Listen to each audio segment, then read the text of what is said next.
안녕하십니까, 공병호입니다. 나라 살림살이를 보면은 참 걱정이 되네요. 돈을 벌어본 사람들은 돈이라는 것이 참 어떤 건지 잘 알지 않습니까? 작은 집안의 가게를 본인이 책임지거나 또 자영업을 하시거나 또 조그마한 그런 중소기업을 하시는 분들도 이 지출을 제대로 통제를 하지 못하면은 아무리 많이 벌어도 항상 어렵지 않습니까? 지출을 통제하기 위해서 가장 관심을 가지는 것은 고정비 성격의 그런 지출이 늘지 않도록 노심초사하고 경계를 게으리 하지 않지 않습니까?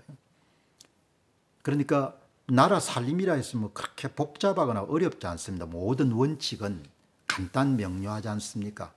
수입 내에 지출하고 그 다음에 지출 가운데서도 고정비 성격의 지출이 늘지 않도록 엄격하게 관리하고, 그러면은 얼마든지 여러분들 어려움을 피해갈 수 있지 않습니까? 한국의 예산이 656조 6천억입니다.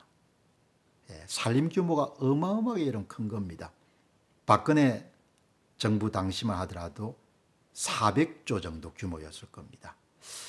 우선 가장 656조 6천억, 국제 비교를 해봐야겠습니다만은 직관적으로 이해하는 것은 한국의 예산 증가율이 너무 빠르다는 겁니다. 그러니까 한국 사람들이 감내하기는 그런 정도를 벗어난 정부 지출이 지금 이루어지고 있다. 그럼 그 정부 지출이 하늘에 떨어진 돈이 아니니까 가게나 기업으로부터 이제 받아야 될 거 아닙니까? 그 가게나 기업으로부터 세금이나 조세나 준조세를 이제 끌어당겨야 되는데, 그렇게 되면은 이제 구축 효과라는 게 발생하지 않습니까? 민간에서 더 많은 성수 효과를 발생시킬 수 있는 그런 지출들이 다 국가로 다 가기 때문에 공공 지출은 대부분 민간 지출에 비해서 이렇게 그 생산량을 유발하는 지수, 멀티플이라고 하죠. 지수가 낮지 않습니까? 그러니까 점점 내수 같은 것이 쪼그라들 수밖에 없는 그런 상황으로 계속 국가가 가는 거죠.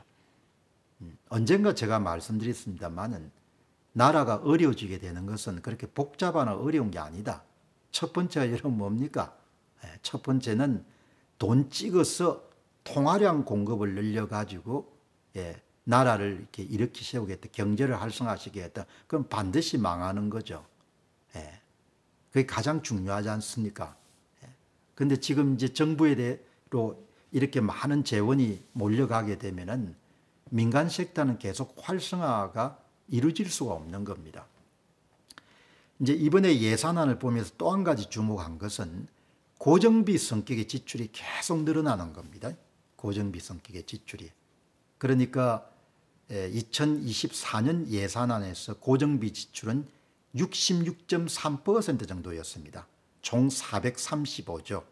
그런데 이번에 2025년도는 67.4%로 늘어난 거죠. 66.3%에서 67.4%로. 그러니까 매년 예산안에 관계없이 계속해서 국가에서 줘야 될 지출이 늘어나는 겁니다. 그게 2024년도에 435조에서 2025년도에 447조 7천억으로 늘어난 거죠. 가장 폐해야 될 짓을 하고 있는 겁니다. 고정비를 빼고 나면은 재량 지출이라고 하죠. 재량권을 발휘해서 무슨 사업비라든지 이런 데 지출할 수 있는 것이 2024년도에 33.7%에서 32.6%로 2025년도에 줄어든 거죠. 총 규모도 221조에서 이제 220조로 줄어들게 된 겁니다. 그러니까 고정비 지출을 계속해서 이제 한국이 늘려가는 겁니다. 그러니까 피해야 될 일을 그대로 하는 거죠. 그래서 고정비 지출이 왜 이렇게 늘어나냐 이렇게 보니까 아마 이제 대통령 공약 사업이 이번에 반영이 됐네요. 5조 3,100억. 뭔가 하니까 대학교 들어간 사람들은 대부분 다 국가 장학금을 받는 겁니다.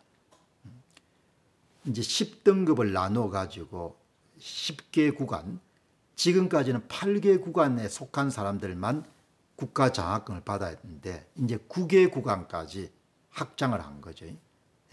그래서 예산이 2024년에 비해 가지고 12.5%가 늘어난 겁니다. 그 액수가 5조 3,100억입니다. 쉽게 이야기하면 한국의 대학에 다니는 사람들은 전부 다 국가 장학금을 받고 있는 겁니다.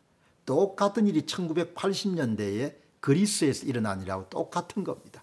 이제 좀 있으면 학용품까지 공짜로 줘야 된다는 이야기가 등장할지도 모르는 겁니다. 여기다가 이제 병사들은 월급으로 200만 원 정도를 지불해야 되니까 그게 이제 3조 7,700억, 지난해는 3조 2,700억, 그것도 15.3%를 늘어난 거죠. 올해 세수 부족이 아마 제가 볼 때는 한 80조 가까이 넘었을 겁니다. 그러니까 지출에 비해 가지고 세금 수입이 적은 거, 법인세 같은 것이 뭐 양도소득세나 법인세 같은 것이 많이 줄어들었을 때니까 지금 돈을 한국이 이렇게 쓰는 겁니다.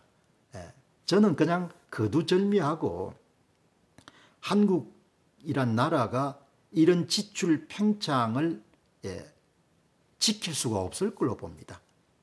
터지는데 언제 터지냐가 문제가 되는 겁니다. 그 재정 지출을 관리를 잘 못해가지고 또 여러분들 홍역을 치룰 겁니다. 홍역을 치르지 않을 수가 없는 겁니다. 예산 증가율을 보면은 입이 딱 벌어지고 예산 증가율 가운데서도 재량 지출을 제외한 고정비 성격의 뭐 의무 지출, 그 다음에 경직성 지출을 다 합치게 되면 폭발적으로 증가하는 겁니다. 가장이 되면은 그냥 가계부를 쓰지 않습니까? 가계부를 쓰면은 가계부에서 간단하지 않습니까? 수입 지출, 국가 예산도 수입 지출이지 않습니까? 가장이 되면 이런 수입 지출의 원칙이 뭡니까? 수입 내 지출이지 않습니까? 대한민국 수년째 계속 수입 외 지출을 계속해서 폭발적으로 나라가 여러분들 세수가 부족해 가지고 80조 90조 정도 이런 세수 펑크가 발생하는데 대학생들에게 장학금을 5조 5,100억 정도 늘리는 나라가 어디 있습니까? 병사들한테 200억 주면서 뭐죠? 5천억 예산을 내면 아니 돈이 남아가지고 세금 수입이 남아가지고 돈을 쓸 때 고민이 없으면 대학생들에게 장학금을 줄 수가 있는데 이거 참 보통 심각한 문제가 아닙니다. 가정 살림하는 거하고 나라 살림하고 똑같습니다.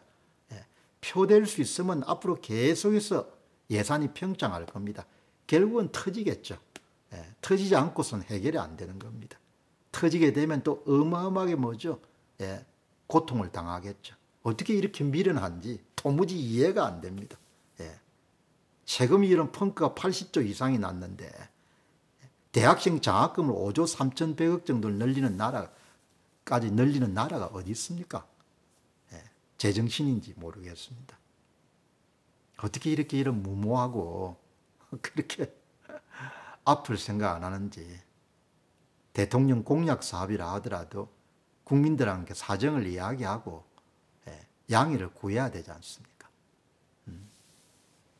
아무튼 수입 내 지출이라는 그런 기본 원리, 고정비 성격의 지출을 줄여야 된다는 그런 기본 원리, 이거를 지켜야 나라를 지킬 수 있는 거죠.